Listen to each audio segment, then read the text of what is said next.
Assalamualaikum warahmatullahi wabarakatuh. Berjumpa lagi dengan Bu Heni dalam mata pelajaran SKI untuk anak-anak kelas 6 MI NU Banat Kudus. Pada kesempatan kali ini Bu Heni akan menyampaikan materi tentang Sunan Bonang. Sunan Bonang adalah salah satu wali songo yang mendakwahkan agama Islam di daerah Tuban, Jawa Timur. Oke, kita langsung saja ya ke materi Sunan Bonang. Sunan Bonang mempunyai nama asli Maulana Magdum Ibrahim ya. Beliau ini merupakan anak dari Sunan Ampel dan ibunya bernama Nyi Ageng Manila. Nyi Ageng Manila ini adalah salah satu putri kerajaan Majapahit ya, yang mempunyai nama asli Dewi Condrowati. Makanya Sunan Bonang ini termasuk anggota kerajaan Majapahit. Karena apa? Karena ibunya merupakan salah satu putri dari kerajaan Majapahit. Ngerti nggih? Kemudian sejak kecil beliau dididik langsung oleh Sunan Ampel yang pada saat itu mempunyai pesantren ya. Beliau sejak kecil dididik dengan ilmu agama Islam ya, yang banyak untuk dipersiapkan menjadi ulama yang besar. Kemudian beliau ini satu angkatan dengan Sunan Giri ya.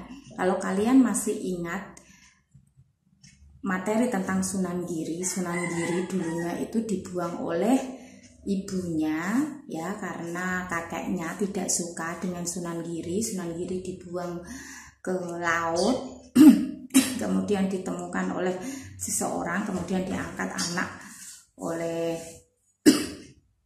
orang tersebut ya, Nyi Ageng Pinatih namanya. Kemudian diberi nama Joko Samudro ya. Ketika menginjak usia 8 tahun, ibu angkatnya itu menaruh Joko Samudro ke pesantren Sunan Ampel ya.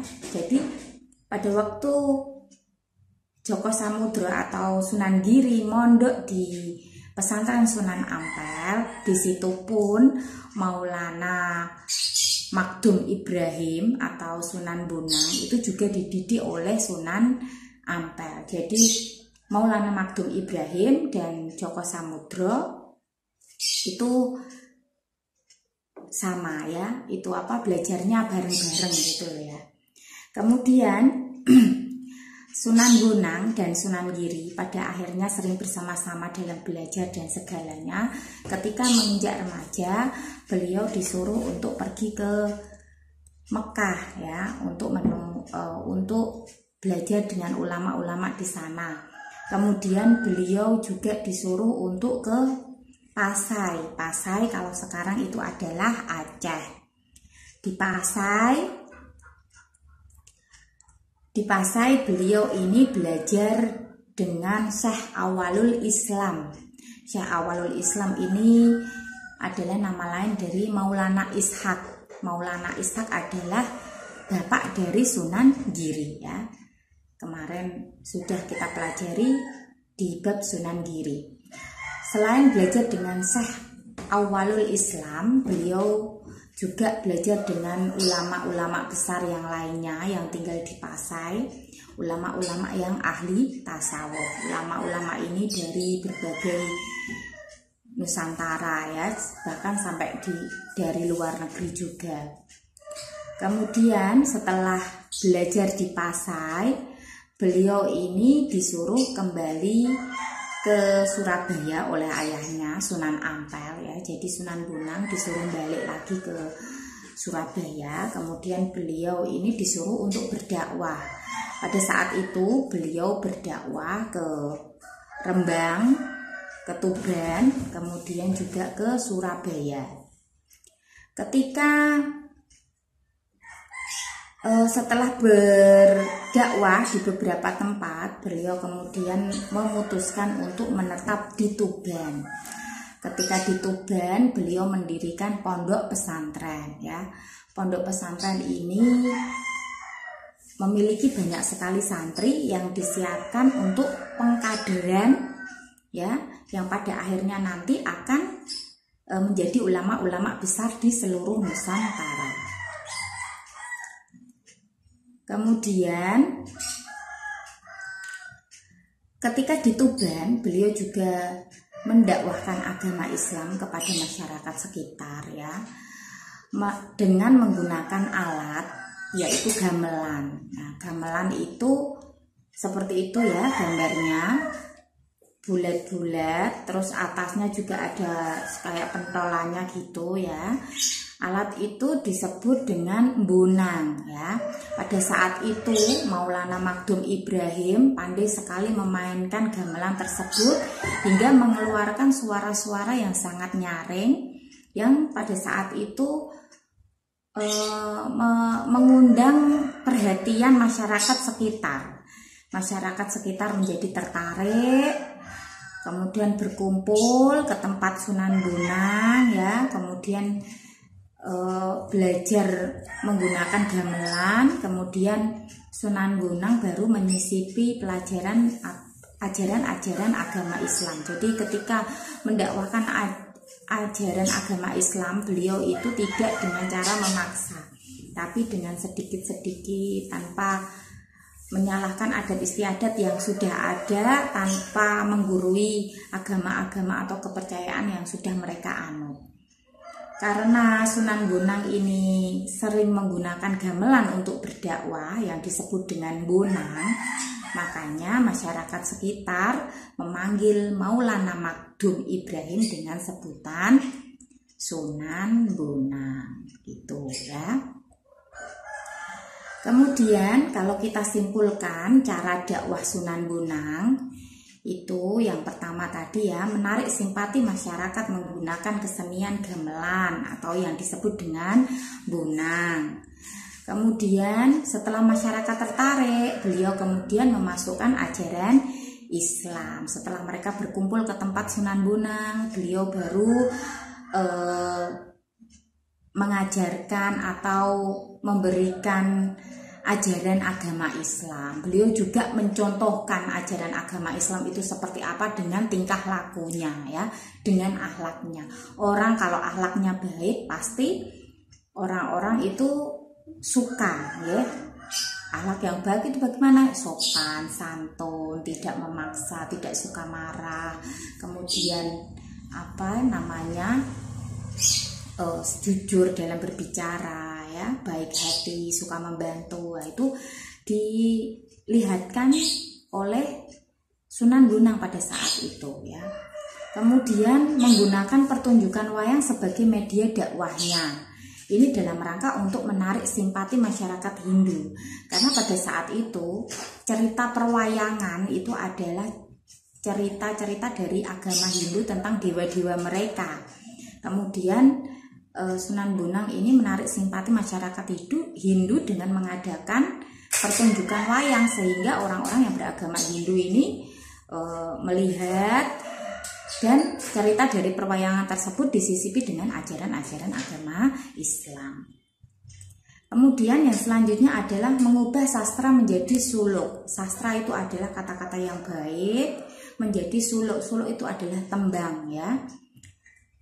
Seperti tembang Tombo Ati yang saat ini masih sering kita dengar.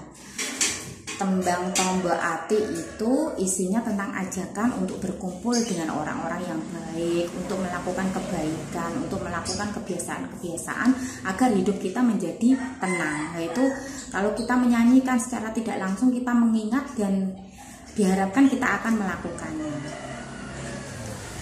Dengan begitu tanpa sadar masyarakat sudah belajar agama Islam tanpa paksaan ya. Kemudian mengembangkan ilmu zikir menggabungkan dengan keseimbangan pernafasan yang disebut dengan rahasia alif lam mim ya. Jadi Sunan Bonang juga menekankan kepada para santri atau pengikutnya untuk selalu berzikir. Zikir itu memuji Allah, mengingat Allah, karena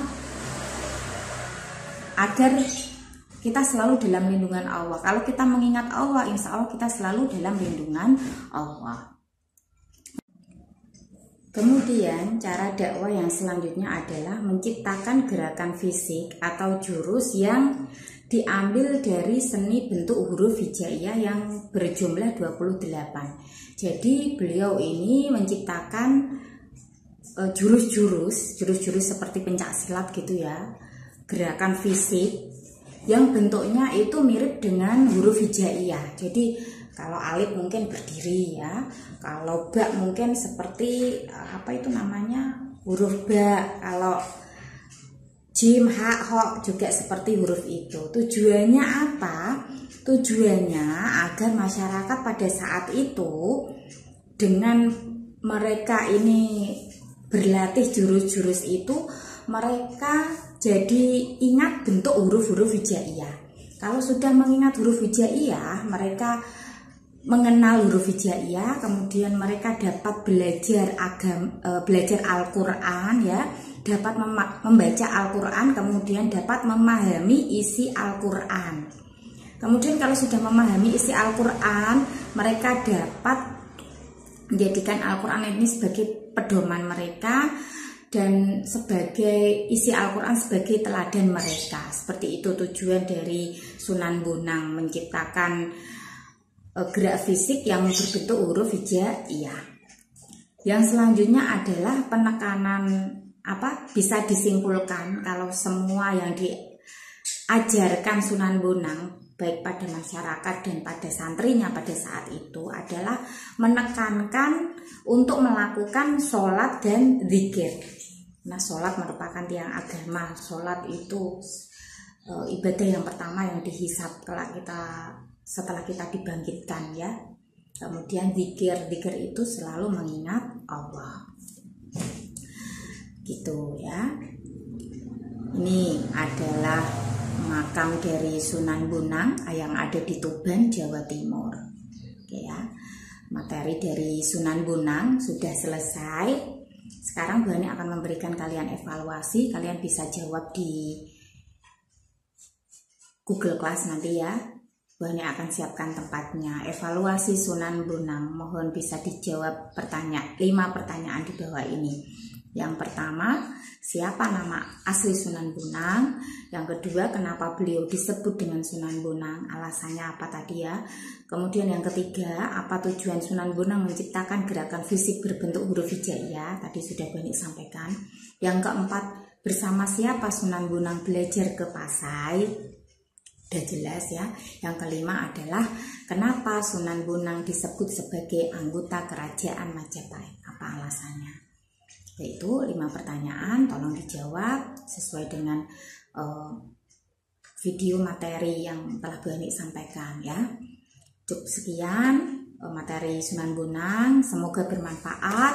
Mohon maaf apabila tadi Bu Hani ada salah-salah kata. Assalamualaikum warahmatullahi wabarakatuh.